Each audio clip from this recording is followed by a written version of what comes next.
Salam sejahtera dalam kasih Kristus. Apa kabar Bapak Ibu Saudara sekalian?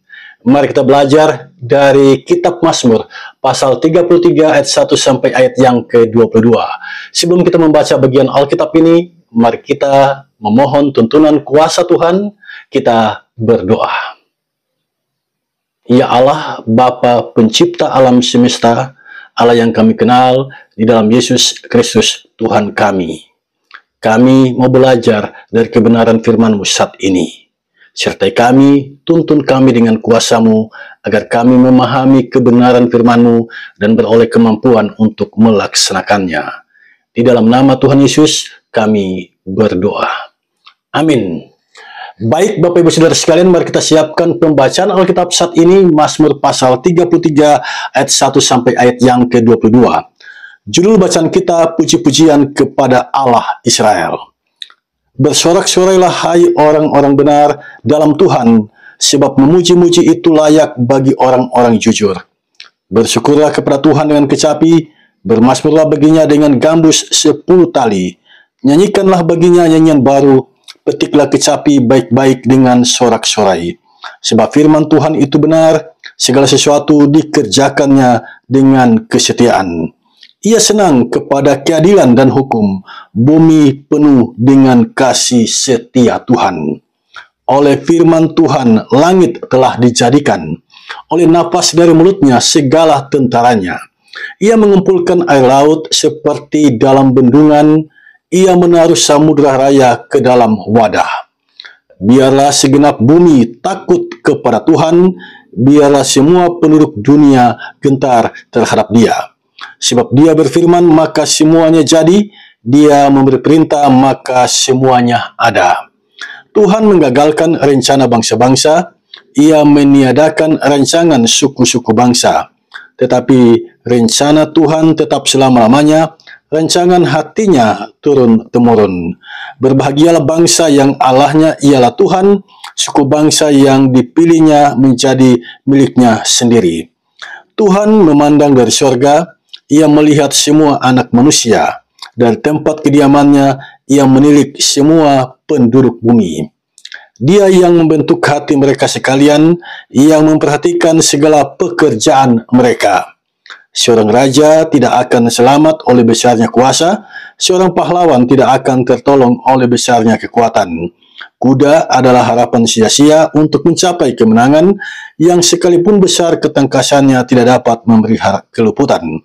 Sesungguhnya mata Tuhan tertuju kepada mereka yang takut akan Dia, kepada mereka yang berharap akan kasih setianya, untuk melepaskan jiwa mereka daripada maut dan memelihara hidup mereka pada masa kelaparan. Jiwa kita menanti-nantikan Tuhan, Dialah penolong kita dan perisai kita.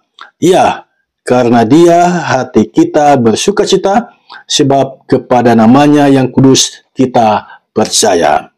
Kasih setiamu ya Tuhan kiranya menyertai kami, seperti kami berharap kepadamu. Bapak Ibu Saudara sekalian, sampai di sini batas pembacaan Alkitab. Salam sejahtera bagi kita semua. Saudara, pernahkah Anda melihat orang yang dulunya berbaikan atau baku baik, sekarang malah bermusuhan? Realitas hidup yang sedemikian ini memang menyedihkan, tetapi ini adalah fakta. Kita menyaksikan orang yang selama ini dekat, kemudian baik, tapi kemudian belakangan mereka berseberangan, bahkan bermusuhan. Dan fakta itu menegaskan satu hal, bahwa kasih manusia itu tidak abadi. Kasih manusia itu ada pasang surutnya. Kasih manusia itu acap kali semu adanya. Manusia acap kali tidak setia pada komitmen kasih. Saudara, di dalam Alkitab kita menemukan bahwa Allah penuh dengan kasih setia. Dalam teks Mazmur yang kita baca saat ini, kita membacanya dalam ayat yang ke-22. Di sana tertulis, kasih setiamu ya Tuhan kiranya menyertai kami seperti kami berharap kepadamu. Kata kasih setia di sini diterjemahkan dari sebuah kata dalam bahasa Ibrani hesed artinya kasih yang setia dan penuh komitmen. Itulah pengertian dari kata kasih setia. Kasih yang setia dan penuh dengan komitmen. Dan kasih itu adalah kasih Allah. Ia mengasihi kita tanpa syarat. Dia mengasihi kita tanpa mengharapkan balasan. Saudara, tema khotbah kali ini bersoraklah, bersyukurlah, dan bernyanyilah atas kasih setia Tuhan. Atau dengan kata lain, karena adanya kasih setia Tuhan, maka kita sebagai manusia bersorak, bersyukur, dan bernyanyi. Pertanyaan saya, apa saja kasih setia Tuhan yang pemazmur temukan dalam hidupnya? Mari kita melihat dari teks Mazmur pasal 33 ini. Mazmur 33 merupakan mazmur pengajaran dari Raja Daud. Ini merupakan lanjutan pengajaran dalam pasal 33. Dan kalau kita melihat Mazmur pasal 34 ayat 1 sampai ayat yang ketiga, pemazmur mengajak umat Allah bersorak, memuji, bersyukur, bermazmur, dan bernyanyi. Dalam hal bermazmur dan bernyanyi, pemazmur mengajak jemaat atau umat Allah menggunakan alat musik lokal Israel. Disebutkan di sini gambus dan kecapi. Dalam konteks jemaat kita saat ini, di Indonesia ini, kita jarang melihat dua alat musik ini, gambus dan kecapi. Sekarang alat musik yang dimainkan keyboard, kolintang, musik bambu, piano, gitar, keroncong, trompet, dan lain sebagainya. Itu konteks kita. Setiap daerah pasti memiliki alat musik khas daerah tersebut dan juga alat musik modern. Nah, semuanya itu dapat kita gunakan untuk memuliakan Tuhan. Jadi alat musik adalah alat yang dapat kita gunakan untuk memuliakan Tuhan. Saudara, mengapa Tuhan harus dimuliakan? Dari ayat 4 jelas, Tuhan kita muliakan karena segala sesuatu dikerjakannya dengan kesetiaan. Segala sesuatu di alam semesta ini dikerjakan Tuhan dengan kesetiaan. Karena itu, Dia harus kita muliakan. Kalimat ini bekal terbaik bagi mereka yang bekerja. Memiliki kesetiaan dalam bekerja, engkau pasti diberkati oleh Tuhan, sebab Allah kita adalah Allah yang bekerja. Saya pernah membaca di Facebook bahwa sebuah usaha berhasil baik jika kita setia mengerjakannya selama 10 tahun. Usaha itu pasti berhasil dengan baik. Sayang sekali, pada tahun yang ketiga banyak orang yang mundur dan tidak lagi setia mengerjakan usahanya. Ini adalah pernyataan keprihatinan. Anak-anak kita sekarang menurun militansinya dalam bekerja. Mereka cepat bosan dalam satu pekerjaan dan cepat beralih ke pekerjaan yang lain. Lain manusia, lain Tuhan. Segala sesuatu dikerjakan Tuhan dengan kesetiaan. Dan karena itu Tuhan layak dimuliakan. Saudara, saya masih ingat para guru tempo dulu selalu mengatakan, orang malas bantal setan. Ini memberi tanda awas bahwa kemalasan itu adalah iblis. Kemalasan tidak akan mengantar kita ke masa depan yang baik. Di era sekarang banyak orang tua yang berkontribusi memelihara kemalasan. Apakah Anda menyadari hal ini atau tidak? Tapi saya mau katakan, di era sekarang, orang tua kadangkala memberikan kontribusi yang besar, sehingga anaknya menjadi malas. Di dalam rumah, anak tidak pernah diajak bekerja. Dan ini pada akhirnya menjadi mentalitas anak tersebut. Dia bertumbuh menjadi pribadi yang tidak tahu kerja. Dia bertumbuh menjadi pribadi yang pemalas. Nah, apakah saudara tergolong orang tua yang sedemikian itu? Tuhan yang kita sembah mengerjakan segala sesuatu dengan kesetiaan. Itulah ketekunan, dan kiranya ini menjadi spirit kita. Dan mari kita tularkan kepada semua orang. Jadi saudara sekalian, kasih setia Tuhan yang pertama di sini adalah mengerjakan segalanya dengan kesetiaan. Tuhan kita adalah Tuhan yang bekerja sampai hari ini. Di dalam Roma pasal 8 ayat yang ke-28 disebutkan di sana apa tujuan Allah kita bekerja sampai detik ini. Ternyata tujuannya adalah untuk mendatangkan kebaikan bagi mereka yang mengasihi Dia. Kalau saudara mengasihi Tuhan, Tuhan pasti bekerja dalam hidupmu, mendatangkan kebaikan bagimu. Itu hal pertama yang dicatat di dalam Mazmur pasal 33 ayat 1 sampai ayat yang keempat. Yang kedua, perhatikan ayat 5. Tuhan senang kepada keadilan dan hukum. Di bumi masih banyak orang diperlakukan dengan tidak adil. Mereka bekerja, gajinya ditahan. Mereka dilecehkan, tetapi yang melecehkan bebas, tidak mendapatkan hukuman. Kita masih bisa menambah daftar ketidakadilan yang sedang terjadi di sekitar kita. Dan beberapa hari ini Indonesia sedang ramai memperbincangkan kerusakan lingkungan. Yang lagi viral, lingkungan tanah di Raja Ampat, Papua. Di situ ada tempat wisata alam, tetapi praktek tambang dibuka di dekat lokasi wisata tersebut. Hal ini melahirkan polemik dan ketegangan dalam masyarakat. Saudara, kita ini bisa hidup karena alam.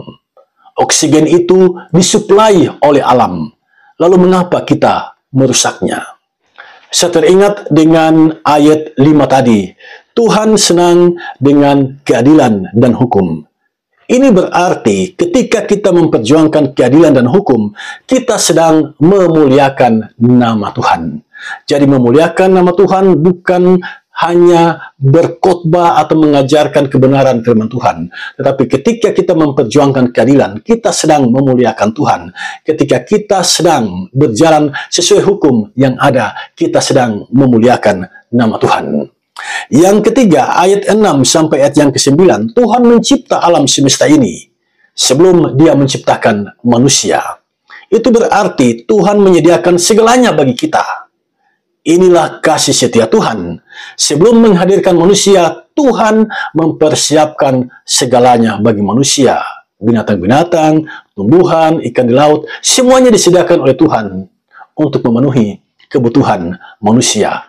Itulah kasih setia Tuhan yang ketiga. Yang keempat, ayat 10 sampai ayat yang ke-12, Tuhan menggagalkan rencana manusia.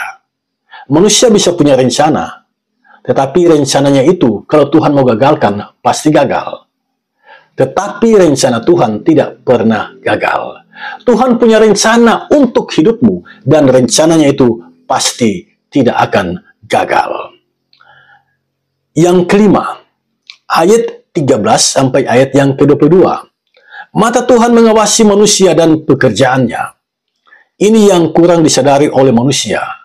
Ketika dirinya memiliki keahlian, kadangkala Tuhan dilupakan. Padahal Tuhanlah yang memelihara hidupnya selama ini. Dalam ayat yang ke-18 sampai ayat yang ke-19 jelas, sesungguhnya mata Tuhan tertuju kepada mereka yang takut akan Dia, kepada mereka yang berharap akan kasih setianya untuk melepaskan jiwa mereka dari maut dan memelihara hidup mereka pada masa kelaparan. Saya senang membaca ayat ini, sebab di sini kita diajarkan untuk mempercayai pemeliharaan Tuhan dalam kehidupan kita. Kita bisa saja memasuki masa kelaparan, tetapi Tuhan memelihara hidup kita. Dia melepaskan kita daripada maut, dan inilah kasih setia Tuhan yang hebat. Saudara, sampai di sini kita mengerti bahwa Tuhan kita sedang bekerja dengan penuh kesetiaan sampai detik ini memelihara hidup kita, manusia ciptaannya. Inilah kebaikan Tuhan bagi kita. Karena Tuhan telah berbuat baik, maka kita bersorak, bersyukur, dan bermazmur, bernyanyi, memuliakan namanya. Allah bekerja sampai detik ini, maka Anda dan saya harus bekerja. Karena kita menyembah Allah yang bekerja sampai detik ini, maka kita juga harus bekerja. Dia bekerja memelihara hidup kita. Dia bekerja menghembuskan napas kehidupan agar kita tetap terpelihara hidup. Itulah kebaikan Tuhan. Dia bekerja, kita juga harus bekerja. Allah tidak berkenan dengan orang yang malas dalam menjalani hidup ini. Sampai di sini, apa yang dapat kita pelajari? Dari kitab Mazmur ini sesungguhnya kita belajar beberapa hal. Yang pertama, tentang kasih. Kasih Tuhan berbeda dengan kasih manusia pada umumnya. Kasih Tuhan tidak bersyarat. Kasih manusia bersyarat. Kita mengasihi orang lain jika orang tersebut juga mengasihi kita. Sulit bagi kita mengasihi orang yang melukai hati kita. Ini fakta dan kita pasti tahu. Tetapi kasih Tuhan melampaui kasih itu. Tuhan mengasihi manusia sekalipun manusia melukai hatinya. Tuhan memberikan kesempatan bagi manusia bertobat dan hidup sesuai dengan kehendaknya. Sementara kita sekali melukai hati, seumur hidup tetap musuh.